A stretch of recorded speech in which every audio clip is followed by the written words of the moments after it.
वह तो हम स्वाध्याय कर रहे घुमटसार जीवकान ग्रंथराज का, और जिसमें योग मार्गणा में अब आगे आचार्य भगवान योग का और आश्रव का योग का और आश्रव का संबंध लगा रहे हैं। उसी के साथ साथ में योग सहित जीवों की अब तक चर्चा हुई, योग रहित जीवों की भी चर्चा वो यहां पर कर रहे हैं। अगली गाथा 243 नंबर की है, तो इस 243 नंबर की गाथा में आचार्य भगवान प्रथम योग रहित अयोगी जीवन की बात करेंगे। किस प्रकार के ये जीव होते हैं, क्या पुण्य पाप के कारण भूख इनका कोई शुभ या अशुभ योग होता है, किस प्रकार के बल के साथ ये अयोग अवस्था में रहते हैं, इन सब की चर्चा इस गाथा में की गई है। आपको भी यहां से गाथा शेयर कर रहा हूं। जे सिम्न संति जोगा सुहा सुहा पुण्य पाव संजनया ते होंति अजोगी जिना अनोवमानंत बल कलिया। जय सिम्न संति जोगा सुहा सुहा पुण्य पाव संजनया ते होंति अजोगी जिना अनोवमानंत बल कलिया। क्या कह रहे देखिए, जे सिम्न संति जोगा, ऐसे जीव जिन जीवों के योग नहीं होता। कैसा योग नहीं होता? सुहा सुहा, शुभ और अशुभ योग नहीं होता। और इस शुभ और अशुभ योग के द्वारा क्या होता है? पुण्य पाव, अर्थात पुण्य और पाप संजनया, मतलब पुण्य और पाप का उत्पादक, जिसके निमित्त से पुण्य और पाप होते हैं, वो निमित्त कौन सा है? तो शुभ और अशुभ योग। और ऐसा शुभाशुभ योग नहीं होने के कारण जो ये अयोगी जीव है, जिन्हें योग रहित या अयोग केवली भी कहा जाता है, ऐसे अयोग केवली भगवान, उनमें क्या क्या उत्पन्न होता है? अनोवमानंत बल कलिया। अनोवम, अनोवम मतलब अनुपम, जिसको दूसरी उपमा नहीं दी सकती है, ऐसे अनुपम अनंत बल। जो अनुपम और अनंत बल सहित अयोगी है, बिना योग वाले है, योग रहित है, वो जिनेन्द्र भगवान अयोगी जिन कहलाते हैं। क्लियर है? ये शब्दार्थ सरल है। अब देखिए, इसमें अयोगी जीवों में दो जीव आ जाएंगे, एक संसारी एक मुक्त। संसारी उपचार की अपेक्षा से 14वें गुणस्थानवर्ती अयोग केवली भगवान, और गुणस्थानातीत अर्थात गुणस्थान के परे जो सिद्ध परमेष्टि है, वो सिद्ध भगवान भी इसी योग रहित जीवों में आ जाएंगे। अब इनको आचार्य भगवान कह रहे हैं कि पुण्य और पाप के कारणभूत शुभ अशुभ योग नहीं होता। ये कारण हो गया, और इसका कार्य क्या होगा? इसकी वजह से उनको अनुपम और अनंत बल की प्राप्ति होती है। अनुपम मतलब उनके बल की तुलना किसी के साथ नहीं कर सकते हैं, और ऐसा अनंत, कभी जिसका अंत नहीं होगा, ऐसा अनंत बल, अनंत शक्ति उनको प्राप्त होती है। अब चर्चा यहां पर आ जाएगी सबसे पहले कि भाई अशुभ योग किसे कहेंगे। चर्चा यहां पर आ जाएगी, क्योंकि पुण्य और पाप नहीं होते। क्यों नहीं होते? क्योंकि शुभ अशुभ योग नहीं होता। इसका मतलब है शुभ योग की वजह से पुण्य होता है, अशुभ योग की वजह से पाप होता है। पहले चर्चा करेंगे अलग अलग तरीके से आचार्य भगवंतों को कुछ पहले कहते हैं, और उसमें से उनको क्या कहना है क्या नहीं कहना है ये सिद्ध कर देते हैं। तो कह रहे हैं कि हिंसा करना, चोरी करना, अब्रह्म, परिग्रह, ये सब क्या है? अशुभ योग है। ये क्या है? अशुभ योग। किंतु ये योग किसके? अशुभ काय योग कहलाते हैं, क्योंकि अशुभ योग के भी तीन भेद हो जाएंगे निमित्त की अपेक्षा: अशुभ काय योग, अशुभ वचन योग और अशुभ मन योग। तो अशुभ काय, हिंसा की क्रिया, चोरी की क्रिया, मैथुन की क्रिया, परिग्रह की क्रिया, ये सारे हो जाएंगे। असत्य बोलना, कठोर बोलना, चुगली करना, ये जो सारे वचन है, ये अशुभ वचन योग कहलाएंगे। और हिंसा का चिंतन करना, हिंसा का विचार करना, दूसरे को कैसे ठगू, कैसे मायाचारी करूं, इस प्रकार की चिंता, इस प्रकार का चिंतन, ये जो है ये मनोयोग कहलाएगा। कैसा? अशुभ मनोयोग कहलाएगा। क्लियर है? इसमें तो समझने के लिए कोई ज्यादा कठिनाई नहीं है।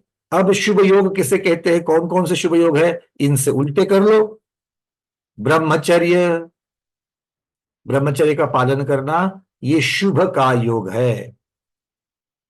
अहिंसा का पालन करना, असत्य का पालन, सत्य का पालन करना, अचौर्य का पालन करना, अपरिग्रह का पालन करना, ये सब शुभ योग है। तो आप और हम शुभ योग कर रहे हैं कि नहीं कर रहे हैं? कर रहे हैं। जो अनुवृत्ति है ना वही हाक है प्रधानता से।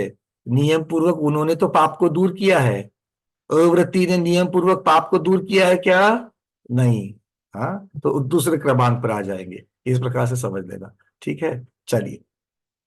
क्योंकि आचार्य भगवान कह रहे कि देखो शुभ योग से पुण्य बनता है, इसलिए मैं देखना चाहता था कि पुण्यवान कौन कौन बैठे हैं। पुण्यवान कौन कौन बैठे हैं? तो अनुवृत्ति पुण्यवान कहलाएंगे या अवृत्ति पुण्यवान कहलाएंगे? चिंतन कर लो। ठीक है, आचार्य महाराज कुछ बता रहे हैं। आज फिर से हमने अपनी दुकान खोली है। ठीक है, देखते कितने अनुवृत्ति और बन जाएंगे। आगे कहते हैं अब शुभ वचन योग देखो। शुभ वचन योग में सत्य बोलना, भाषा समिति के द्वारा हित मित प्रिय बोलना, ये सारे जो है ये शुभ वचन योग आएंगे। और राग द्वेष कैसे कम करूं, व्रतों में आगे कैसे बढ़ूं, मोक्ष मार्ग पर कैसे चलूं, ये सारे विचार, ये सारा चिंतन जो है ये शुभ मनोयोग कहलाएगा। ठीक है, अब यहां पर एक चर्चा और आती है जिसको हमने अभी कहा, तो इसको थोड़ा सा और विस्तार कर लेते हैं और चार्ट के द्वारा इसको देख लेते हैं। एक चार्ट आपके सामने आ रहा है, योग के निमित्त से आश्रव के भेद। क्योंकि पुण्य और पाप क्या है? पुण्य और पाप क्या है? आश्रव के भेद है। पुण्याश्रव पापाश्रव। और ये होता क्यों है? शुभ पुण्यस्य अशुभ पापस्य। तो शुभ पुण्य से मतलब क्या है? शुभ योग के द्वारा पुण्य और अशुभ योग के द्वारा पाप। अब योग, साक्षात योग जो है वो शुभ और अशुभ होता है क्या? सोचो, योग तो योग है, क्रिया तो क्रिया है मन वचन काय की, किंतु वो किस भावना से की जाती है, कैसे शब्दों से की जाती है, या किस प्रकार की क्रिया से की जाती है। देखो क्रिया में भी बड़ा महत्व है। हो सकता है कि आप अपने मुख से कुछ भी मत कहो, कोई कुछ कह रहा है सामने से, और अगर मान लो मैं कुछ संकेत करूं, क्या हो गया? ये कुछ भी बोल रहा है, मैंने मुख से कुछ नहीं बोला किंतु अपनी काय की क्रिया से मैंने बता दिया। तो हम शरीर की क्रिया से भी व्यक्त होते हैं। तो इस सब प्रकार, क्या हम लोग ऐसा करते हैं? करते हैं क्या? कभी कभी किसी के मुंह पर अगर कोई कुछ रहा है, चुप बैठ, अभी कुछ मत बोल, चुप बैठ, करते कि नहीं करते? इसके पीछे की भावनाएं क्या क्या रहती है? सोचो, पुण्य की है या पाप की है। तो इस प्रकार से आचार्य भगवान कह रहे हैं योग के निमित्त से किस प्रकार के आश्रय होते हैं। आचार्य कहते हैं शुभ परिणाम के निमित्त से होने वाला योग ये शुभ योग है। शुभ परिणाम, शुभ भावों के निमित्त से होने वाला योग जो है वो। और ऐसा नहीं कि शुभ भाव की चर्चा कर रहे इसलिए सिर्फ मन की अपेक्षा से होगा, नहीं, मन के साथ साथ में वचन भी होगा और शुभ भावों से काय की क्रिया भी शुभ हो जाएगी। कैसे? देखो, शुभ मनोयोग में हम अरहंत भगवान की भक्ति कर रहे हैं, श्रुत की विनय कर रहे हैं। अब श्रुत की विनय मन से होती है क्या?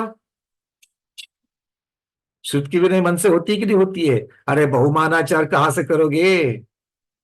पहले बहुमान, सम्मान जिनवानी का जो है वो मन से तो आएगा, भावनाओं से तो आएगा। तप में रुचि रखना। कब है अष्टमी? अष्टमी कब है? दो प्रकार के लोग पूछते हैं अष्टमी कब है। व्रत वाले ही बात कर रहा हूं मैं। व्रत वाले दो प्रकार के होते हैं जो अष्टमी चौदस कब है पूछते हैं। तो एक इस अपेक्षा से पूछते हैं, अच्छा और 3 दिन दूर है, चलो, मतलब मेरा अष्टमी के दिन नियम है, मतलब अगले 3 दिन मैं मुक्त हूं। मुक्त जीव नहीं हूं, अपनी चीजें करने के लिए मैं मुक्त हूं। होता है कि नहीं होता है?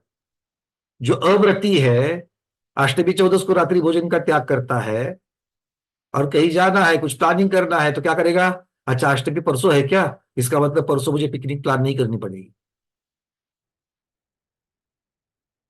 ये एक प्रकार हो गया। और दूसरा प्रकार, कब मैं उस निमित्त के आधार से अपने व्रत में, अपने चारित्र में आगे बढ़ूं, तो वो चाहकर, वो चाह रहा है कि अष्टमी आवे, वो चाह रहा है कि चतुर्दशी आवे, पर्व दिन आए, ऐसे मुझे मौके मिले, ऐसी मुझे संधि मिले।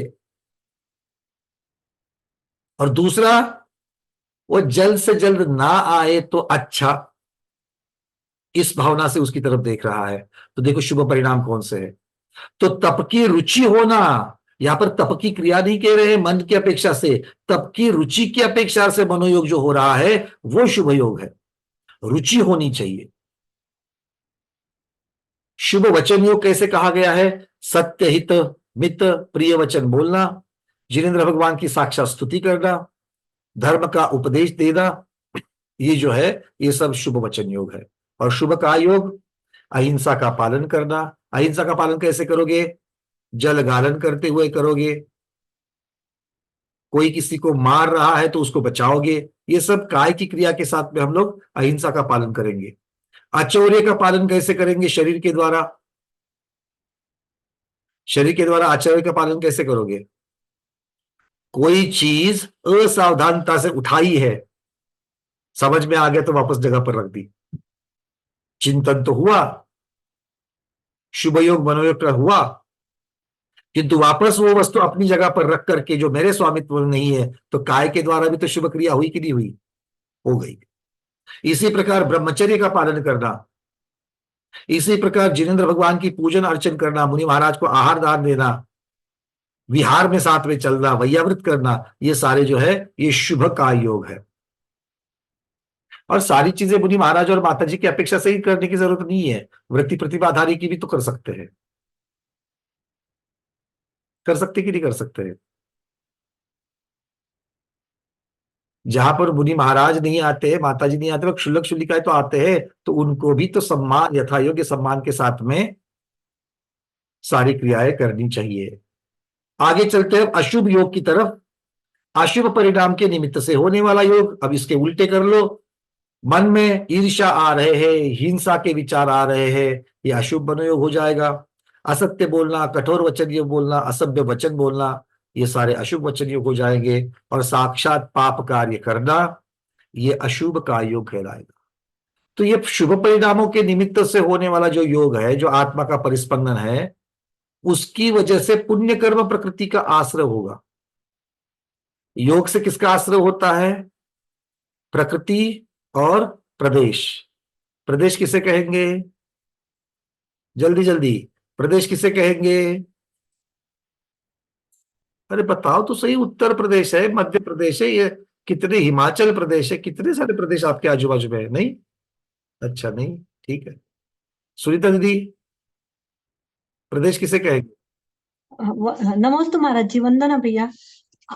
एक परमाणु आकाश के जिसके प्रदेश को, एरिया को घेरता है, उसको एक प्रदेश कहते हैं। वो तो प्रदेश हो गया दीदी, यहाँ पर जो प्रदेश की बात चल रही है, प्रकृति और प्रदेश, आश्रय बंध की अपेक्षा से प्रदेश चल रहा है, तो कैसे करें? ये बंध के भेद है, बंध के चार भेद है, हाँ, तो प्रकृति, वो बंध प्रदेश। करो या आश्रय की अपेक्षा से, जो आश्रय की अपेक्षा से कर्म परमाणु आ रहे हैं, और फिर आत्मा में जब वो आत्मा के साथ में एक क्षेत्रावगाह बंध को जब प्राप्त होते हैं, तो उसमें प्रकृति और प्रदेश, प्रदेश। ये दो प्रकार के बंध योग की वजह से होते हैं। तो प्रकृति तो समझ में आ गई, फिर स्वभाव पुण्य का है, मतलब पुण्य प्रकृति बंधेगी, किंतु प्रदेश का मतलब क्या करना?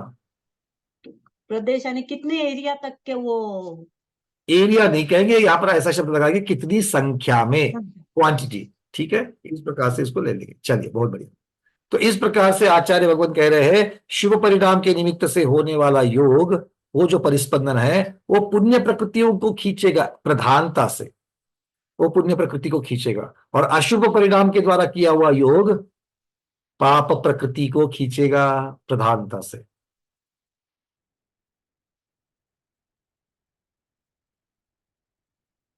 अब यहां पर प्रश्न उठता है, ये पाप प्रकृतियां और पुण्य प्रकृतियां, ये जो है, ये किसकी अपेक्षा से भेद किया गया है? हमारे पास तो 148 कर्म प्रकृतियां है।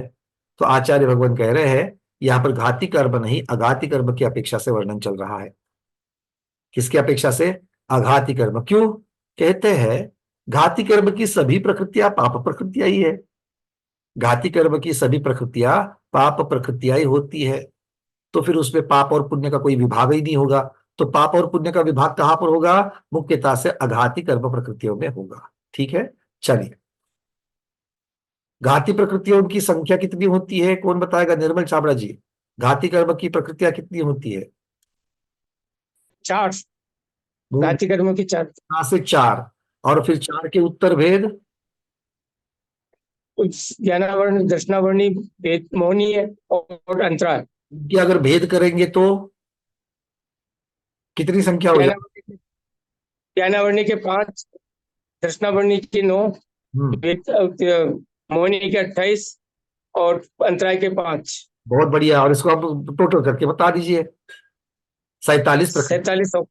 बहुत सुंदर। तो घाती कर्म की जो 47 प्रकृतियां है वो सारी की सारी पाप प्रकृतियां हैं। चलिए, अब यहां पर कह रहे हैं बहुत वाक्य, अभी जो मैं कह रहा हूं उस वाक्य को ध्यान से सुनना। लगेगा कि दोनों वाक्य समान है, किंतु दोनों में बहुत बड़ा अंतर है। पुण्य बंध शुभ योग से ही होता है। क्या कहा? पुण्य बंध शुभ योग से ही होता है, किंतु शुभ योग से सिर्फ पुण्य बंध ही हो यह जरूरी नहीं है। क्या कह रहे हैं? अपने मन में दोहराना इसको। पुण्य बंध शुभ योग से ही होता है, दूसरा कोई कारण नहीं बनेगा उसको। किंतु शुभ योग से सिर्फ पुण्य बंध ही हो यह जरूरी नहीं, मतलब पाप का बंध भी हो सकता है। ठीक है, अब इसी की चर्चा आचार्य भगवान यहां से आगे कर रहे हैं। ध्यान से सुनना। हम यहां पर वर्णी जी के प्रवचन का भी सहारा ले रहे हैं। बहुत सुंदर वर्णन वर्णी जी ने यहां पर किया है। सबसे पहले जानते हैं पाप और पुण्य की जो विषय है उसकी उसका स्वरूप क्या है। पुण्य शब्द कैसे बना है? पुण्य शब्द किस, उसकी व्याख्या क्या है? आचार्य भगवान कहते हैं पुनाति आत्मानम इति पुण्यः। पुनाति आत्मानम इति पुण्यः, या फिर दूसरी पूयते अनेन इति पुण्यः। कहते हैं पुनाति आत्मानम मतलब जो आत्मा को प्रीति उत्पन्न कराए, आत्मा में प्रीति उत्पन्न कराए और हर्ष उत्पन्न कराए, वो पुण्य है। जब पुण्य का उदय होता है, जब उसका फल मिलता है, तो जीव को प्रीति होती कि नहीं होती है? हर्ष आनंद होता है कि नहीं होता है? बोलो। अब ये सारा का सारा धर्म की अपेक्षा, मोक्ष की अपेक्षा से यहां चर्चा नहीं है। इन जनरल संसारी जीव को पुण्य का फल क्या मिलता है? सांसारिक सुख, परंपरा से मोक्ष सुख। वो तो परंपरा से है, समय लगेगा। साक्षात क्या मिल रहा है? सांसारिक सुख। और सांसारिक सुख जब जीव को मिलता है तब हर्ष की अनुभूति होती कि नहीं, आनंद होता है कि नहीं होता है? होता है। सुख की अनुभूति होती है कि नहीं होती है? होती है। तो इस प्रकार से आत्मा को प्रीति उत्पन्न कराए या हर्ष उत्पन्न कराए वो पुण्य है। ऐसी कौन कौन सी प्रकृतियां हैं? बहुत सारी है। उसमें से मुख्यता से एक दो के नाम गिलाए। तीर्थंकर नाम कर्म प्रकृति, साता वेदीय कर्म प्रकृति आदि आदि प्रकृतियां जो है वो पुण्य प्रकृतियां मानी गई है। अब इसी प्रकार पाप की परिभाषा क्या करेंगे? तो आचार्य कह रहे हैं याति रक्षति आत्मानम शुभ परिणामात इति पापम। याति रक्षति आत्मानम शुभ परिणामात इति पापम, अर्थात जो आत्मा को शुभ परिणामों से बचाए, याति रक्षति, रक्षण कर रहा है आत्मा का, बचाव कर रहा है। किससे? अरे पुण्य से बचाव कर रहा है। अर्थात शुभ परिणाम को होने नहीं दे, खोटे परिणाम बनाए रहे, वो पाप कर्म है। याति रक्षति आत्मानम शुभ परिणामात, शुभ परिणामों से आत्मा को बचाए, अर्थात आत्मा में शुभ परिणाम नहीं होने दे, अशुभ परिणाम होने दे, वो पाप कर्म है। कितना बढ़िया है देखो, अशुभ कर्म की वजह से पाप का आश्रय हो रहा है, और पाप जो बंध रहा है उसका फल फिर से अशुभ योग हो रहा है। आया ना? आचार्य भगवत यहां पर कह रहे हैं जो खोटे परिणाम है, जो शुभ परिणाम नहीं होने दे, वो पाप कर्म है, वो पाप कर्म का फल है। और ऐसा फल पाकर के जीव के भाव कैसे होते हैं? जब भी पाप उदय में आता है, दुख होगा कि नहीं होगा? शोक होगा कि नहीं होगा? चिड़चिड़ होगी कि नहीं होगी? आक्रंदन करेंगे कि नहीं करेंगे? तो दुख शोक तापा क्रंदन, इससे क्या बंधेगा? अशुभ बंधेगा कि शुभ बंधेगा? अशुभ बंधेगा। आ रही बात समझ में? तो पाप कर्म का फल अशुभ भाव, अशुभ योग, और अशुभ योग से फिर से पाप को ही खींचेगा। इसीलिए अगर हमको पाप से बचना है तो पाप को पालना बंद कर दो। पाप का सामना होगा, पाप कर्म के फल का सामना होगा। क्यों? क्योंकि पहले से हमने बांध के रखे हैं। इसलिए शोक हो गया, दुख हो गया, किसी वस्तु का या किसी इष्ट व्यक्ति का योग का जगह पर वियोग हो गया तो बड़ा दुख होता है। तो वो उस दुख में से आप जितनी जल्दी बाहर आ जाओ उतनी जल्दी आपका फायदा, क्योंकि पहले कर्म का, पाप कर्म का तो फल भोग ही रहे हैं और उससे नया पाप बांध रहे हैं। क्यों? क्योंकि उसके साथ में रहने से हमारे भाव ऐसे हो रहे कि नया पाप कर्म बन रहा है। होता है कि नहीं होता है? किसी के बच्चों की शादी जल्दी नहीं हो रही है, उम्र बीती जा रही है, उसके बाप पिताजी को पूछो किस प्रकार की आकुलता होती है। रात्रि में नींद नहीं आती, दिन में सभी विचारों, अगर मन कहीं पर लटकाने का प्रयास कर जाए तो भी बार बार घूम घूम के दिमाग में वही व्यापक है। जिसको इनकम टैक्स की नोटिस आ चुकी हो उसको पूछो, जिसके घर की कोई व्यक्ति हॉस्पिटल में हो और उसके रिपोर्ट्स अभी आने हैं, तो वो घर के जो परिवार के जीव जीव है या वो स्वयं जो रोगी है उसके किस प्रकार के भाव होते हैं। उस समय होने वाली जो अकुलता है, उस समय होने वाला जो दुख है, जो चिंता है, ये किसका फल है? ये पाप कर्म का फल है। और ऐसी चिंता, आकुलता, आर्त ध्यान कर करके हम क्या कर रहे हैं? फिर से पाप बांध रहे हैं। अरे भाई ठीक है, रोग हुआ है, रिपोर्ट आएंगे, ज्यादा से ज्यादा क्या होगा? रोग का, रोग है करके निदान हो जाएगा। अरे पर रोग का निदान हो जाएगा तो औषधि तो मिलेगी। आया ना? रोग का निदान हो जाए तो औषधि तो मिलेगी। अगर मान लो असाध्य रोग हुआ है, मान लो असाध्य रोग हुआ है, ज्यादा से ज्यादा क्या होगा? ज्यादा से ज्यादा क्या होगा? अरे मरण ही तो होगा, नरक तो नहीं जा रहे हो। हमको अपने दुख को दूसरे दुख के साथ में तुलना करनी पड़ेगी। जब दुख होता है तो उससे जो ज्यादा वाला दुख है उसके साथ अगर हम तुलना करेंगे तो अपना दुख हल्का लगना चालू होता है। जिसको कमर में दर्द है, जिसको हर रोज शरीर में वेदना होती है, वो उन नारकियों की वेदना का चिंतन करे। अरे मुझे तो कुछ भी नहीं हो रहा है, मैं इस वेदना के साथ में जी रहा हूं, हंस रहा हूं, लोगों को मिल रहा हूं, भगवान के दर्शन कर पा रहा हूं, जिनवानी सुन रहा हूं। नारकी को इसमें से कुछ नहीं मिलता है। मिलता है क्या?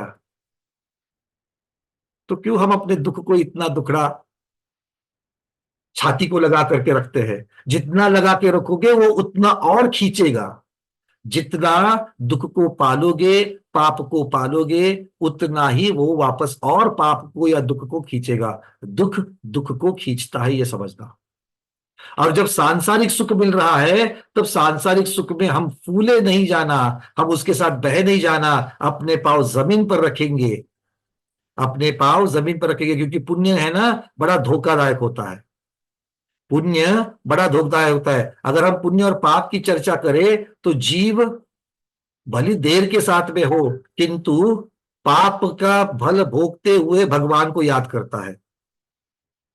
जीव जब दुखी होता है तो भगवान को याद करता है, जीव जब सुखी होता है तो ज्यादातर भगवान को भूल जाता है।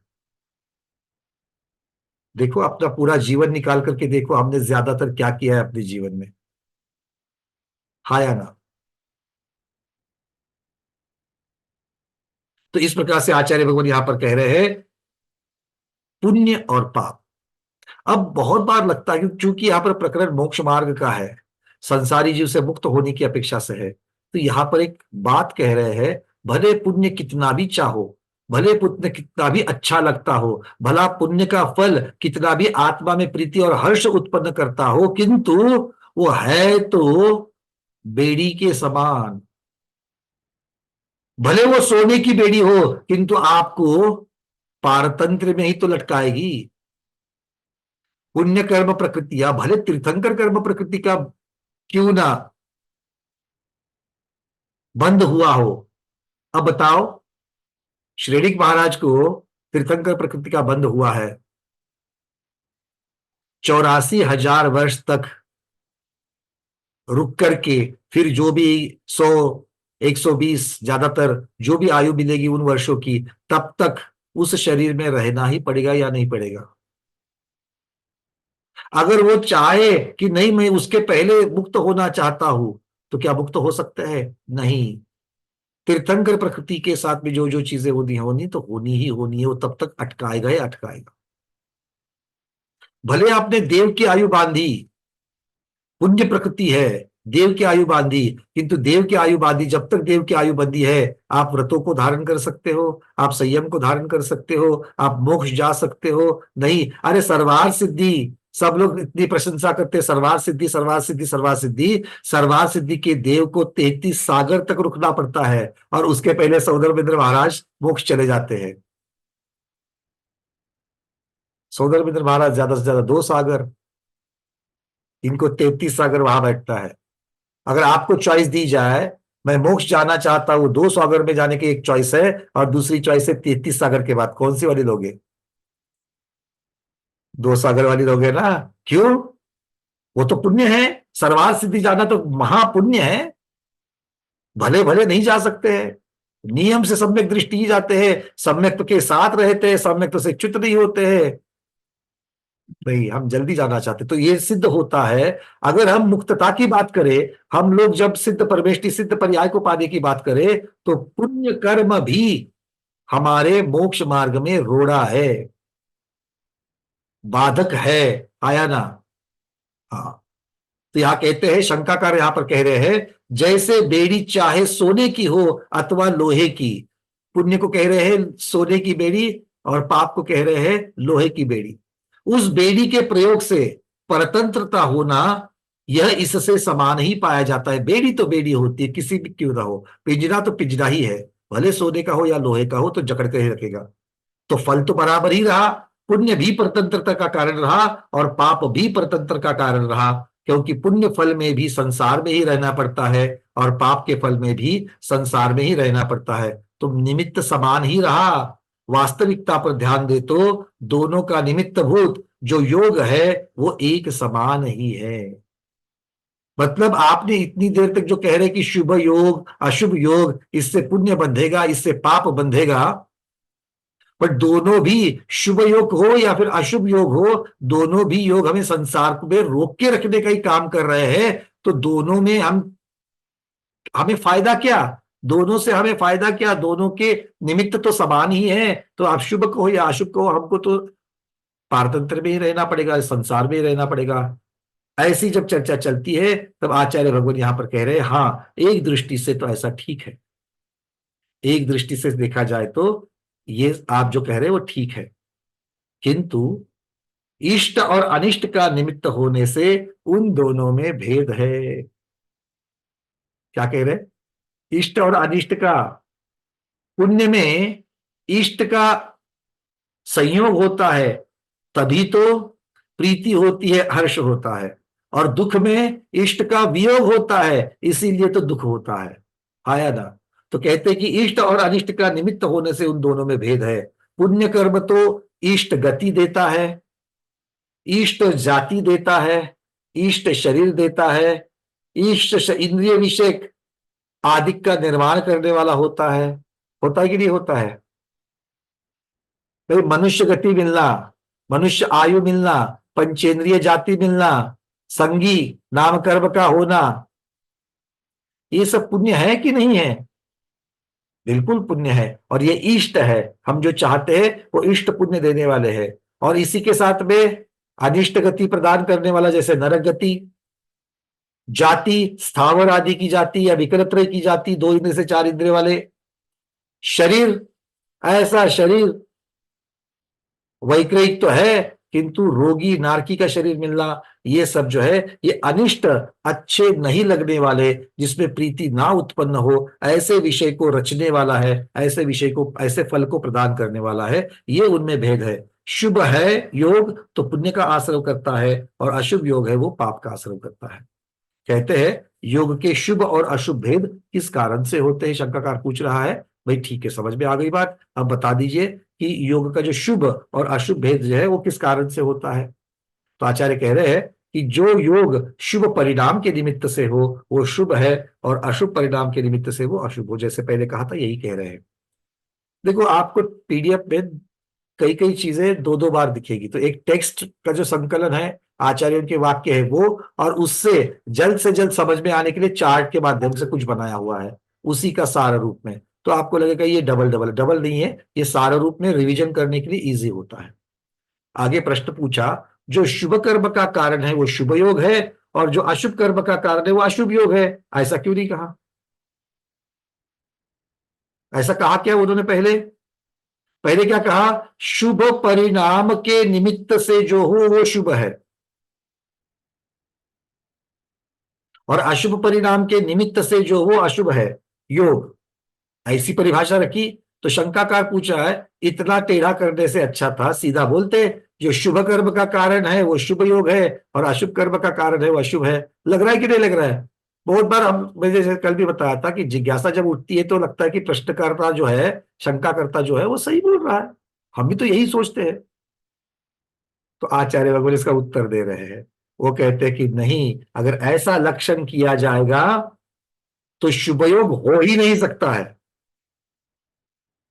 क्या कह रहे? अगर ऐसा लक्षण करोगे मतलब शुभ कर्म का कारण है वो शुभ योग है, ऐसा अगर कहोगे तो फिर शुभ योग बन ही नहीं सकता। क्यों? क्योंकि शुभ योग से भी ज्ञानावरण कर्म आदि का, अशुभ कर्म का आश्रय होता है। प्रति समय आयु कर्म को छोड़कर 7 कर्म बन रहे कि नहीं बन रहे हैं? पुण्य कर रहे हो तब भी बन रहे हैं, पाप कर रहे हो तब भी बन रहे हैं। पुण्य कर रहे हो तब उसका अनुभाग और स्थिति कम पड़ रही है। अगर मान लो मैं भगवान की स्तुति कर रहा हूं, भगवान की पूजन कर रहा हूं, सामने जिनवानी है, सामने जिनवानी है, तो ये सारा का सारा जो क्रिया कर रहा हूं, जो योग है मेरा, वो शुभ है कि नहीं है? शुभ है। अब जब मेरे साथ में जो पूजन कर रहे हैं उनको उसकी ज्यादा जानकारी नहीं है, इसलिए मैं उस जिनवानी का जब निरूपण, उस पूजन का जब निरूपण दूसरे को कर रहा हूं, तब वो ऐसे अंदरूनी भावों से कर रहा हूं कि ये इसको मालूम नहीं है, मैं इसको पढ़ा रहा हूं, मैं इसको दिखा रहा हूं। या फिर पढ़ते पढ़ते जिनवानी के पुस्तक की एक पन्ना, आज कहां तक पूजन की है वो मोड़ दिया, पुस्तक वही की वही रख दी, अलमारी से ली थी रख दी चौकी पर, उठ करके चले गए, पूजन हो गई। तो पूजन की क्रिया तो शुभ योग था, किंतु क्या इससे सिर्फ शुभ कर्म ही, पुण्य कर्म ही बंधा? नहीं, आचार्य कहते कि आपने उसके दौरान कुछ कुछ क्रियाएं ऐसी करी कि उनकी वजह से अशुभ कर्म भी बंधे, जैसे ज्ञानावरण आदि कर्म बंधे।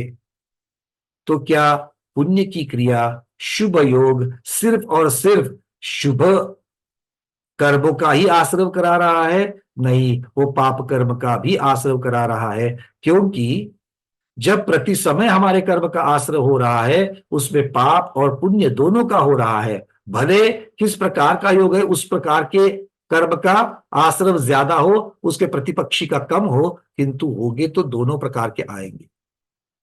ठीक है, तो ये कह रहे हैं क्योंकि शुभ योग से, शुभ क्रियाओं से ज्ञानावरण आदि अशुभ कर्मों का भी आश्रय होता है, अतः शुभ अशुभ का जो लक्षण कहा गया है वही सही है।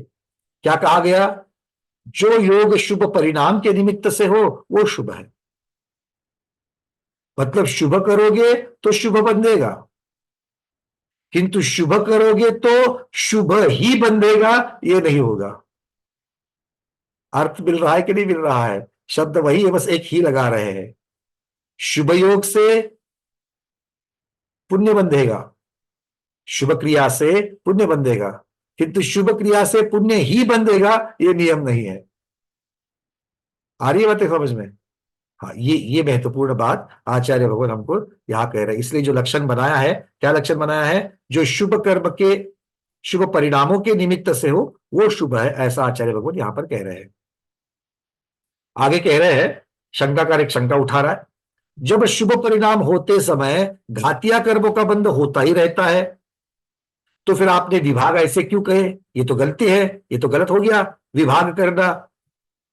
शुभ परिणाम पुण्य के आश्रय का कारण, ऐसा सब विभाग जो आपने किया है ये तो गलत हो जाएगा। क्यों?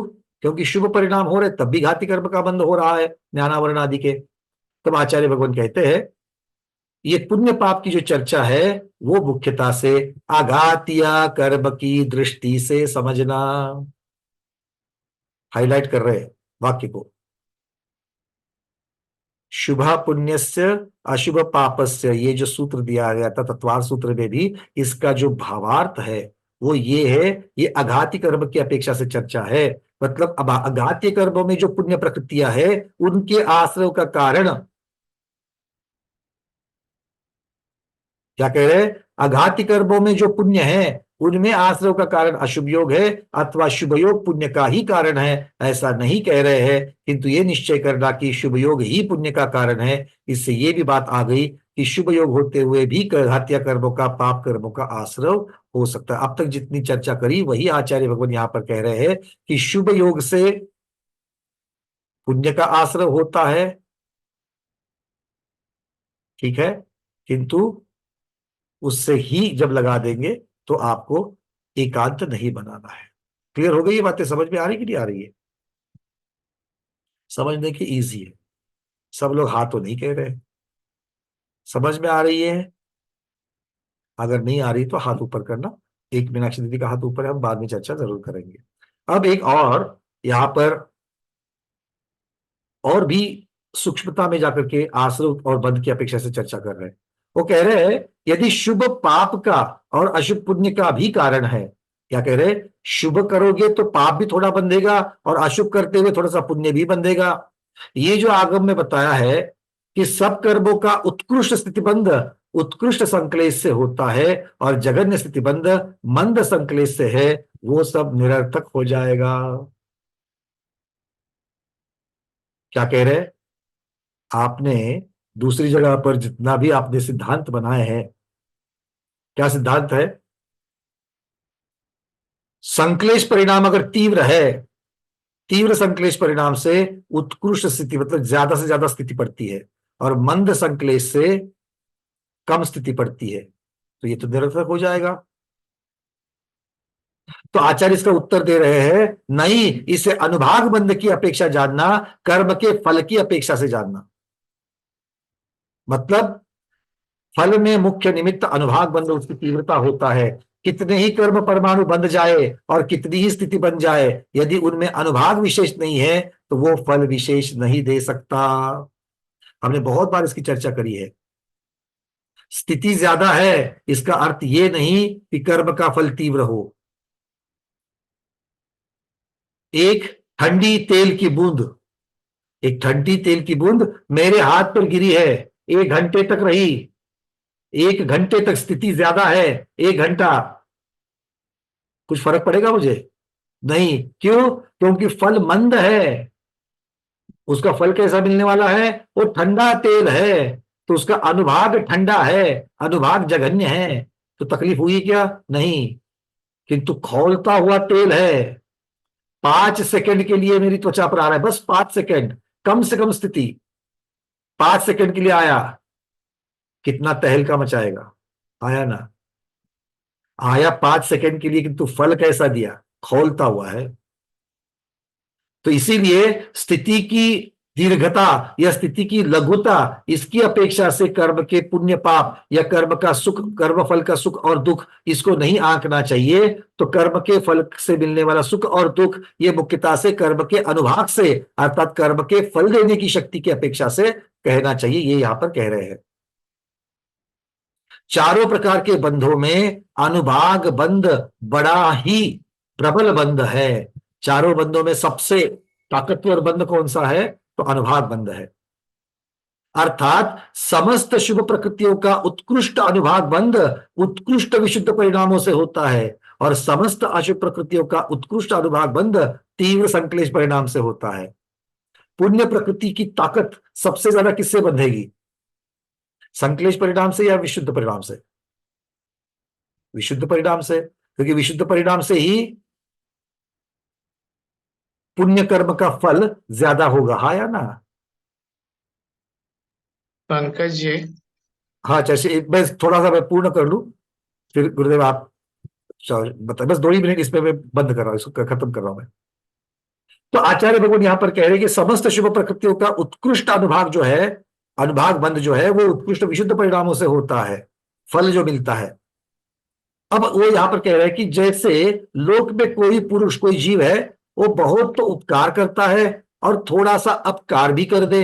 मतलब किसी एक जीव है, गांव में रहता है, आपके यहां पर सोसाइटी में रहता है, बड़ा सब लोगों को मदद करता है। पर सब लोगों को मदद करता है, इसका अर्थ ये नहीं कि सबको मदद ही करता है, उसकी वजह से कुछ ना कुछ थोड़ा सा दुख तो किसी को तो मिलता ही रहता है, भले घर वालों को रहे।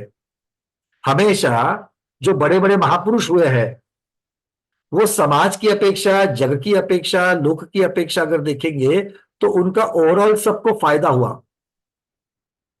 किंतु अपने परिवार की अपेक्षा से जब देखेंगे तो परिवार वालों को तो उसका दुख ही हुआ।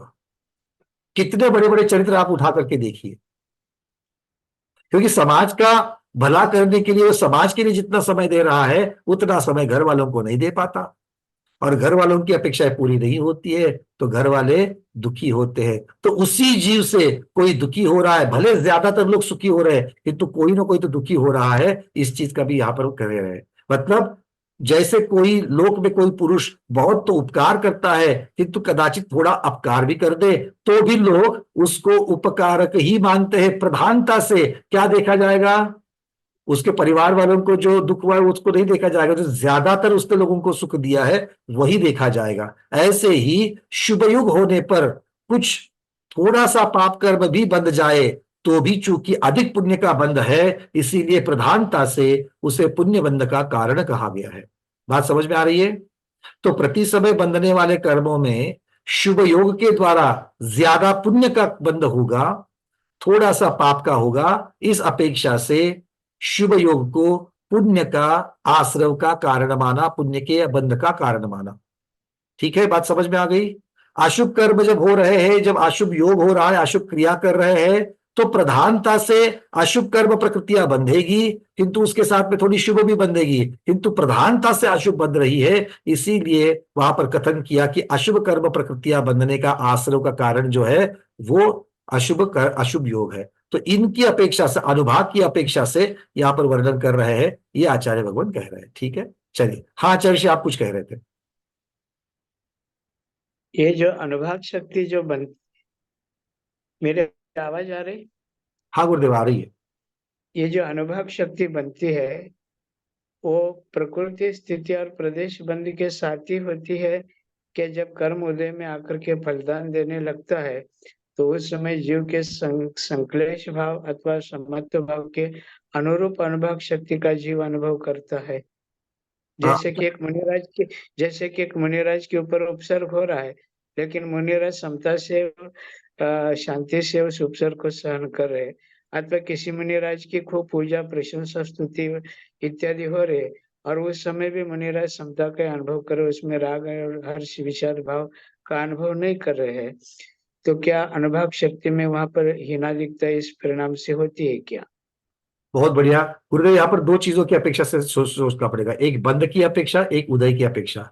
तो बंध के समय जब कर्म का आश्रय हुआ और जब बंध हुआ, तो बंध के समय जीव के कषायों की किस प्रकार की स्थिति थी, उस प्रकार से अनुभाग और जो उसका स्थिति है इसका बंध हो जाएगा। तो बंध के समय के जो परिणाम है वो बंध को कारण है, और उस बंध के अनुभाग की अपेक्षा से ये जो जीव है उसका जो उदय है, उदय के समय फल अपेक्षित है, उसके समय फल अपेक्षित है। किंतु जब ये बंधे हुए कर्म जब उदय में आ रहे हैं, तो उसके पहले बंधे हुए या फिर उसके बाद में बंधे हुए कर्म भी उसी समय में, जो उसी समय में उदय को आने वाले हैं, तो उन कर्मों की अपेक्षा से भी इनके ऊपर परिणाम होगा, इफेक्ट होगा, बदलाव होगा।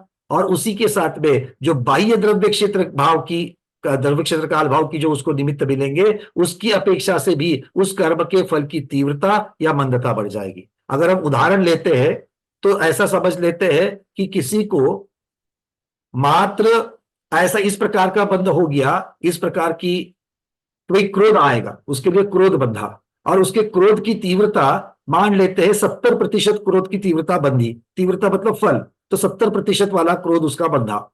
तो ये सामान्य कथन की अपेक्षा से 70% वाला बंधा है, तो 70% वाला ही उदय में आएगा। किंतु जब ये 70% वाला जब उदय में आने वाला है, तब बाकी के अगर मान लो उसके इसके पहले बंधे हुए या इसके बाद में बंधे हुए कुछ ऐसे कर्म प्रकृतियां है जो इसी समय में उदय में आएगी। जब ये 70% वाला क्रोध अगर उदय में आ रहा है, तो बाकी प्रकृतियां अगर क्रोध के लिए सहकारी है, तो फिर उसका मिला जुला असर मतलब क्रोध की तीव्रता के साथ में और तीव्रता बढ़ जाने की अपेक्षा से वहां पर मिल जाएगा। ये अंतरंग की अपेक्षा से हो गया। और अगर मान लो कि सहकारी कर्म, बाकी के कर्म जब उसके साथ में जो उदय में आने वाले हैं, अगर वो विशुद्ध परिणाम वाले हैं, तो उस 70% वाले क्रोध की जो तीव्रता है वो अंतरंग निमित्त में ही वो कम हो जाएगी। ये अंतरंग निमित्त की अपेक्षा से वर्णन हो गया। और इसको अब जो व्यक्तता होगी, इस कर्म के फल की जो व्यक्तता होगी, तो व्यक्तता के समय द्रव्य क्षेत्र काल भाव कैसा है। मान लो कुछ किसी मुनि महाराज को आहार दे रहा है, मान लो किसी धर्म सभा में बैठा है, मान लो अभिषेक पूजन कर रहा है, तो वो अब जो तीव्रता वाला भी जो कर्म अगर क्रोध जो है वो यहां पर उतनी तीव्रता नहीं दिखाएगा, क्योंकि द्रव्य क्षेत्र काल भाव की अपेक्षा से उसको सहायता नहीं मिल रही है। और अगर मान लो उसकी सहायता मिल रही है, वो ऐसी जगह पर है जैसे मद्यपी का सेवन चल रहा है, व्यसन किए जा रहे हैं, ऐसी जगह पर ये 70% वाला अगर क्रोध उदय में आ जाएगा, तो ये बाहर के बाह्य निमित्त की अपेक्षा से इसको और भी जैसे अग्नि को तेल मिलता है वैसे ये और भड़क जाएगा। मतलब हम दो तरीके से इसको सोच सकते हैं। बंध की अपेक्षा, बंध के परिणाम की अपेक्षा से कर्म के चारों प्रकार के बंध हो जाएंगे, प्रकृति, स्थिति, अनुभाग और प्रदेशी, चारों के चारों बंद हो जाएंगे। किंतु जब उदय में आएंगे तब अंतरंग और बहिरंग कारण की अपेक्षा, उन निमित्तों की अपेक्षा से इसके फल के ऊपर परिणाम होगा। और ये कथा यहां ही नहीं खत्म होती है, इसके ऊपर उस जीव के जो परिणाम है, और अगर वो जीव संयमी है तो पुरुषार्थ की अपेक्षा, सम्यक दृष्टि है तो पुरुषार्थ की अपेक्षा से भी इसके ऊपर और होगा। जैसे किसी मुनि महाराज के साथ भी ये सारी चीजें हो रही है, तो वो चूंकि महाव्रती है और सावधानता पूर्वक बंधे बैठे हुए हैं, तो वो अपने महाव्रतों की अपेक्षा उस पुरुषार्थ करेगी कि वो समता में रहे। भले उसको निमित्त पा करके कोई किसी जीव के ऊपर ये क्रोध व्यक्त होने वाला है, तो भी वो समता भाव धारण करेंगे। मतलब पुरुषार्थ ये इसके और भी आगे जाकर के इसकी और एक सीढ़ी है, जो पुरुषार्थ की अपेक्षा से इसका फल और भी कम ज्यादा हो सकता है, ऐसा हम समझ सकते हैं। जी, माने परिणाम के अनुरूप उन कर्म के फलदान में भी प्रभाव पड़ता है, क्यों कहा जाए। बिल्कुल। और आपके प्रश्न का जो उपप्रश्न था कि क्या वो बंध के समय में होता है कि नहीं होता है, अनुभाग बनता है कि नहीं बनता, बिल्कुल अनुभाग बनता है। बंध के समय जिस प्रकार के परिणाम है, कषाय की तीव्रता और बंधता की अपेक्षा से उसके स्थिति और अनुभाग जो है वो बंधेगा। जी, चलिए अब थोड़ा सा आगे बढ़ते हैं। यहां पर योग प्रवृत्ति के विशेष के बारे में आचार्य भगवान, अब ये जो चरण का, इस गाथा के चरण का जो प्रथम भाग था कि जहां पर पुण्य और पाप इनके कारणभूत जो शुभ योग और अशुभ योग रहित होने की वजह से उस जीव के ना पाप ना पुण्य ना कर्म किसी भी प्रकार के कर्म का अटकाव नहीं होने की वजह से जो अयोगी जीव है, उन अयोगी जीवों में अनुपम और अनंत बल निर्माण हो जाता है। तो ये अनुपम और अनंत बल जो है इसकी अपेक्षा से वर्णन अब हो रहा है। तो पहले ही चरण की अपेक्षा से, पुण्य पाप की अपेक्षा से, शुभ अशुभ योग की अपेक्षा से चर्चा हो गई। अब आचार्य भगवान यहाँ पर उसका जो उत्तरार्ध है उस गाथा का उसके चर्चा कर रहे हैं। वो कहते हैं कि शरीर नाम कर्म के उदय से योग होता है और उसकी वजह से जीव कर्म और नो कर्म वर्गणाओं को ग्रहण करता है। अर्थात शरीर नाम कर्म के उदय से जो योग होता है वो योग जीव को कर्म नो कर्म वर्गणा को लेने की शक्ति प्रदान करता है। पर जब शरीर नाम कर्म के कारण का ही अगर अभाव हो जाए तो क्या होगा? वो शक्ति जीव को प्राप्त नहीं होगी। कौन सी शक्ति?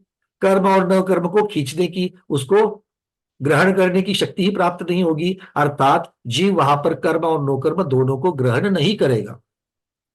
इसी के कारण में, मतलब कारण के अभाव में कार्योत्पत्ति अर्थात कार्य का भी अभाव होता है। इस न्याय की अपेक्षा से आचार्यों ने इसका वर्णन किया। अतः 14वें गुणस्थानवर्ती अयोग केवली भगवान और गुणस्थानातीत सिद्ध भगवान के शरीर नाम कर्म का उदय नहीं होने से योग का अभाव है। और चूंकि योग का अभाव है वो कर्म और नो कर्म दोनों को भी नहीं खींचते। मतलब जो संसार से मुक्त होने वाली जो क्रिया थी उसमें जिसका मुख्यता से अटकाव होता है वो अटकाव बंद हो गया, प्रतिबंध बंद हो गया, प्रतिबंध खलास हो गया, खत्म हो गया। और दूसरी साइड में शुक्ल ध्यान, चौथा शुक्ल ध्यान इस प्रकार की चरम सीमा पर पहुंच गया है कि अब आत्मा में लगे हुए सभी कर्म परमाणु जो है वो भी निर्जरा को प्राप्त हो जाते हैं और जीव संसारी से मुक्त हो जाता है। अब आचार्य भगवान कह रहे हैं गुणस्थान की अपेक्षा से एक बहुत सुंदर वर्णन यहां पर आ रहा है। 7वें गुणस्थान से 13वें गुणस्थान तक शुभ योग है। ध्यान से सुनना, यहां पर आचार्य भगवान 7वें गुणस्थान से शुभ योग मान रहे हैं और पहले गुणस्थान से 6ठे गुणस्थान तक शुभ और अशुभ दोनों योग है। क्षण भर के लिए ऐसा लग रहा था ना कि भाई 7वें से ऊपर अगर योग शुभ योग है तो नीचे अशुभ योग, तो हम पंचम गुण स्थानवर्ती है, जो चतुर्थ गुण स्थानवर्ती है, क्या हमारा अशुभ योग हो रहा है? अरे अशुभ योग हो रहा है मतलब प्रति समय पाप बंध रहा है। ऐसे कैसे? नहीं, आचार्य भगवत कह रहे हैं पहले से 6ठे गुण स्थान, क्योंकि 6ठा गुण स्थान प्रभात का है, पहले से 6ठे गुणस्थान तक शुभ और अशुभ दोनों योग है। जैसे जैसे ऊपर वाले गुणस्थानों में बढ़ते जाओगे वैसे वैसे अशुभ की मात्रा और शुभ की मात्रा इनमें फर्क पड़ते जाएगा। और 7वां गुणस्थान तो ध्यान का गुणस्थान है, इसलिए वहां पर अशुभ की वहां पर चर्चा नहीं है और ध्यान भी शुद्ध ज्ञान की अपेक्षा से ध्यान है। 7वें गुणस्थान को जो ध्यान है वो किसकी अपेक्षा से है? वो शुद्ध ज्ञान की अपेक्षा से ध्यान है, उन विषयों की अपेक्षा से, सम्यक्त्व की अपेक्षा से ध्यान है। इसलिए वहां पर अशुभ वाली कोई चीज है ही नहीं है। ध्यानावस्था 7वें के ऊपर। बातें समझ में आ रही क्या? 7वें से ऊपर 13वें तक जो योग है वो शुभ योग है। अब शुभ और अशुभ इस दोनों की पक्का से चल रहा है, ठीक है ना। अब वो शुद्धोपयोग शुभोप इसकी चर्चा नहीं है यहाँ पर, यहाँ पर शुभ और अशुभ की अपेक्षा से चल रही है। तो शुभ योग 7वें गुणस्थान से 13वें गुणस्थान तक किसकी अपेक्षा से? पहले से 6ठे गुणस्थान तक शुभ और अशुभ दोनों होते इसकी अपेक्षा से, ठीक है। यहाँ पर शुद्ध उपयोग का या शुद्ध योग का क्योंकि शुद्ध योग ऐसा है ही, ऐसी चीज ही नहीं है। योग में 2 ही भाग होते हैं, शुभ और अशुभ। उपयोग जो है उसमें, उपयोग में जब इस अपेक्षा से जो उपयोग लग रहा है उसकी अपेक्षा से वर्णन अलग हो जाएगा। तो इसको समझना। आचार्य भगवान अब यहाँ पर इसको इतना सुनने के बाद शंका कर रहा है। वो बोलता है कि योग का अभाव होने से सिद्ध भगवान के बल का भी अभाव हो जाएगा। आप तो उनको अनुपम बल, अनंत बल की बात कर रहे हो, किंतु हमें तो ऐसा लग रहा है चूंकि योग का अभाव हो गया, क्योंकि योग की वजह से तो बल था, योग की वजह से तो बल था। क्यों? मनोयोग जब तक चल रहा है, मनोयोग क्यों चल रहा है? मनोयोग क्यों चल रहा है? वीर्यांतराय कर्म के क्षयोपशम से, शरीर नाम कर्म के उदय से। तो ये सारी चीजें जो हो रही है इसीलिए तो मनोबल है, इसीलिए तो वचन बल है और इसीलिए तो काय बल है। प्रश्न समझ में आ रहा है कि नहीं आ रहा है? तो मनोबल, वचन बल और काय बल, इनकी अपेक्षा मुख्यतः योग है।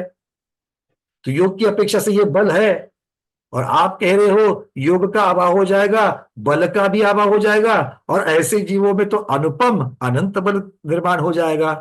तो ये कैसे कैसे है, ये कैसे माने हम? तब आचार्य भगवान कह रहे हैं कि सिद्ध भगवान का बल हम जैसे छद्मस्तों के बल जैसा बल नहीं है। तो छद्मस्तों का बल और केवलियों का या मुक्त जीवों का बल, ऐसे दो भाग बल के कर लिए। तो जो छद्मस्तों का बल है वो कर्म के क्षयोपशम की अपेक्षा से उत्पन्न हुआ गया है, और इसीलिए उसके बल की तुलना साक्षात आत्मा के बल से जो बल निर्माण हो रहा है उसके साथ में नहीं की जा सकती है। आत्मा का बल, आत्मा से उत्पन्न होने वाला जो बल है, आत्मा की जो शक्ति है, वो क्षयोपशमिक कर्म के, पौद्गलिक कर्म के क्षयोपशम से उत्पन्न होने वाली शक्ति से अनंत अनंत अनंत गुना ज्यादा होती है। इसीलिए भगवान का बल अनंत है, उसकी और छद्मस्तों के बल की तुलना नहीं की जा सकती है, किसी उपमा नहीं दी सकती है, इसीलिए वो अनुपम भी है। और इसीलिए गाथा में अनुपम अनंत बल कलिता ये शब्द जो आ गया है, ये शब्द इसी की अपेक्षा से आया है। लोक और अलग आलोक के, लोकाकाश के और आलोकाकाश के मतलब समस्त आकाश के ज्ञेयों को, जानने योग्य पदार्थों को युगपत जानने में इसीलिए उनको खेद या थकावट नहीं होती। भाई आपको और हमको ज्यादा देर तक स्वाध्याय करो, ज्ञान को ग्रहण करो तो थकावट होती कि नहीं होती है? अरे क्या बताए भैया, 1.5 घंटा बैठते बताए ऐसी थकावट होती है। सोफे पर बैठे तो भी सुन सुन करके और सोच सोच करके थकावट होती है, होती कि नहीं होती है? बोलो। इसीलिए तो दोपहर के बाद में, शाम में जो तिलोय परिणति का स्वाध्याय चलता है तो 8:45 के बाद में चेहरे कैसे हो जाते हैं, आज कितना ग्रहण कर लिया, थक गए भैया। तो ज्ञान को, अरे ज्ञान तो आपके आत्मा की चीज है, जीव हो ना आप, है कि नहीं? हम और आप जीव है, तो ज्ञान किसकी चीज है? ज्ञान तो हमारा ही गुण है। तो अपनी ही चीज को लेने में थकावट कैसी? पर फिर भी हम लोग थक रहे हैं, हाँ या ना? हाँ, क्यों थक रहे हैं? क्योंकि हमारी शक्ति, ज्ञान को ग्रहण करने की शक्ति मति ज्ञान और श्रुत ज्ञान की अपेक्षा मति ज्ञान आवरण कर्म के क्षयोपशम, श्रुति ज्ञान आवरण कर्म के क्षयोपशम से मिली है, मतलब पौद्गलिक कर्म के क्षयोपशम से प्राप्त हुई है। पूरा बंदोबस्त नहीं हुआ है अटकाव का, संघर्ष उसके साथ भी है, कर्म के साथ में संघर्ष चल रहा है। भले आपने थोड़ा सा बंदोबस्त किया है, भले आपने थोड़ा सा बंदोबस्त किया है, पर पूरा बंदोबस्त नहीं हुआ है। इसलिए पूरा बंदोबस्त होने के बाद में जो आत्मा का बल, आत्मा की शक्ति जो उत्पन्न हो जाती है, जिसमें किसी का अटकाव नहीं है, जो निराबाध है, वही अनंत बल है। उसकी तुलना उपमा किसी से नहीं कर सकते। बात समझ में आ गई कि दूसरी पंकज, प्रकार की बात? हाँ महाराज जी। ये अनुपम अनंत बल कहियम जो विशेषण है ना, ये अयोगी गुणस्थान और सिद्धों के साथ घटित किया जाए तो सहयोग केवल अवस्था में जो अंतराय कर्म का नाश होने से अनंत बल जो प्रकट होता है, क्या वह अनंत बल 14वें गुणस्थान के बल से न्यून मात्रा में है ये कहा जाए, क्या सम मात्रा में है कहा जाए? बहुत सुंदर प्रश्न आचार्य जी, क्योंकि अभी जो ये सारा वर्णन चल रहा था वो मुख्यतः से योग की अपेक्षा से है, किंतु योग का कारण जो विद्यात्रय कर्म का क्षयोपशम आदि जो है उसको आदि करके दे दिया था। तो 13वें गुणस्थान में इसका तो नाश हो गया, किंतु द्रव्य मन और काय की कुछ सूक्ष्म क्रियाएं जो हो रही है, या बादल क्रियाएं हो रही है, या वचन की जो दिव्य ध्वनि आदि जो क्रियाएं हो रही है, उनके निमित्त से होने वाला जो आत्मा का परिस्पंदन है, उनकी निमित्त से होने वाला परिस्पंदन जो है, वो इसकी वजह से, भले वो छद्मस्तों से भी वो वहां पर आत्मा का बल प्रकट हो चुका है, आत्मा की शक्ति प्रकट हो चुकी है, किंतु 14वें गुणस्थानवर्ती और सिद्ध भगवान, इनकी अगर तुलना करी जाए तो योग की अपेक्षा उसमें थोड़ा सा निम्नता आ रही है, योग की अपेक्षा। सो ये कथनचित वर्ण हम लोग कर सकते हैं, कथनचित सहयोग केवली भगवान का बल ज्ञान की अपेक्षा से नहीं, किंतु योग की अपेक्षा सहयोग केवली भगवान का बल और अयोग केवली भगवान और सिद्ध भगवान का बल, इसमें थोड़ा सा अल्प बहुत्व आ जाएगा। ये कथनचित अपेक्षा से वर्णन हम लोग कर सकते हैं। अभेद रूप से जब वर्णन करेंगे तो केवल ज्ञान है, तीनों के पास केवल ज्ञान है, और कर्मों के क्षय, घाती कर्मों के क्षय, मुख्यतः से जो बड़ी बड़ी पाप प्रकृतियां है उनके क्षय की अपेक्षा से जो हो गया है, उसकी अपेक्षा से तो अनंत बल है ही है। ज्ञान की अपेक्षा से और दर्शन की अपेक्षा से अनंत बल वहां पर प्राप्त हो चुका है। क्योंकि अपन भक्तियों में जो पढ़ते हैं ना अनंत शक्ति करके। हम्म। हेलो। हाँ हाँ महाराज जी बोलिए। अनंत ज्ञान, अनंत दर्शन, अनंत सुख और अनंत वीर, ऐसा जो अनंत चतुष्टय, ऐसा जो भक्ति में अपन पढ़ते हैं, तो अरहंतों में भी तो अनंत बल प्रकट है ही है। अनंत बल प्रकट है, किंतु सिद्ध भगवान को संसारी अवस्था में रहकर जो योग की अपेक्षा से जो होने वाली जो चीजें है वो उनको भोगनी नहीं है। आयु कर्म के साथ में अभी भी संसार में उनको रह करके जकड़ के रहना नहीं है। तो ये सारी जो चीजें हैं जो अभी सहयोग योगी भगवान में है, अयोग योगी भगवान में तो उपचार मात्र से रह गई है, क्योंकि वो किसी भी समय में वहां से मुक्त हो रहे हैं। तो इसीलिए अयोग की अपेक्षा, क्योंकि देखो दो चीजों की वजह से तो जीव जो है वो संसार में भटक रहा है। एक है योग और दूसरे है कषाय। कषाय का तो नाश हो गया, मतलब एक देश की अपेक्षा से नाश हो गया जो संसार में रोक के रखने वाला है। और योग जब तक है तब तक तो संसार में रहेंगे ही रहेंगे। तो दो कारणों में से एक कारण निकल गया है, इसलिए छद्मस्तों की अपेक्षा से तो ऊपर है, किंतु जिनके दोनों भी कारण निकल गए हैं उनकी अपेक्षा से तो थोड़ी निम्नता आ जाएगी। कथनचित किसी अपेक्षा से जब विचार करेंगे तो अल्प बहुत तो जरूर बनेगा। जी और बराबर। भक्ति में मुख्यता से अगर हम देखेंगे तो वहां पर अभेद रूप से वहां पर भक्ति की जा रही है, इसलिए वहां पर कोई उसका विभाग नहीं किया गया है। ठीक है। माने दो व्यक्ति है करोड़पति, पंकज जी। हाँ महाराज जी। दो व्यक्ति है करोड़पति, लेकिन जो दूसरा है ना, उनके 1 करोड़ में 500 रुपए कम है। 500 रुपए कम होने से इधर तो हम उनको करोड़पति कह रहे हैं, और पैसा गिना जाए तो 500 कम है। तो करोड़ों के प्रमाण में 500 कुछ भी मायना नहीं रखता है। इसी प्रकार आ, सिद्धों के अनंत बल और अरिहंतों के अनंत बल में थोड़ी सी मात्रा कम होने से कुछ ज्यादा आत्म अनुजीवी गुणों पर उसका असर नहीं पड़ता। इसलिए अनंतों को भी अनंत शक्ति संपन्न कहा गया। यूं अर्थ होता है क्या? बहुत सुंदर गुरु, बिल्कुल सटीक बैठता, क्योंकि जब उसके बिना अल्प बहुत तो आएगा ही नहीं। इतना सुंदर उदाहरण है ये।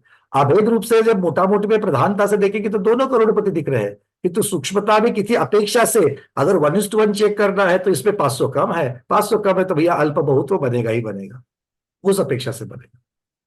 जी बहुत सुंदर। चलिए अब समय ऑलमोस्ट हमारा पूर्ण होने के लिए आया है। यहां से आगे कर्म और नो कर्म इनकी चर्चा शुरू हो जाएगी। फिर कर्म और नो कर्म, उनके साथ में एक पौद्गलिक नो कर्म की जो स्थूलता है शरीरों की, उसकी चर्चा होगी। वर्ग, वर्गना, विसर्जोपचय, इन सब की चर्चा यहां से आगे शुरू हो जाएगी। आज के स्वाध्याय में इतना ही रखते हैं, आपके कुछ प्रश्नों को ले लेते हैं, किंतु आज के स्वाध्याय में इतना ही। आज के स्वाध्याय को गुरुओं के श्री चरणों में बारंबार नमोस्तु वंदामि इच्छा करते हुए यहीं पर समापन करते हैं। जैनम जयतु शासनम, जैनम जयतु शासनम, जैनम जयतु शासनम।